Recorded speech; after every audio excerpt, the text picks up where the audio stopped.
কাঁচকলা দিয়ে বড়া বানাবো। কাঁচকলা সিদ্ধ করে নিয়েছি, এতে পাউরুটি দিয়েছি, সাথে দিয়েছি আদা রসুন পেস্ট, গরম মশলা পাউডার, শুকনো মরিচ ক্রাশ করা, লাল মরিচ গুঁড়ো, হলুদের গুঁড়ো, জিরা গুঁড়ো, লবণ, সবগুলো একসাথে নিয়ে আমি মিশাবো। এরপরে দিব ধনিয়া পাতা, কাঁচামরিচ, পুদিনা পাতা, কাঁচা পেঁয়াজ, সাথে দিব পেঁয়াজ বেরেস্তা। সবগুলো দিয়ে আবার এটাকে ম্যাশ করব একসাথে।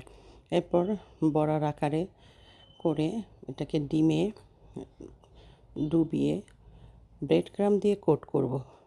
কোট করার পরও এটাকে আমি আধা ঘন্টার জন্য ফ্রিজে রাখবো।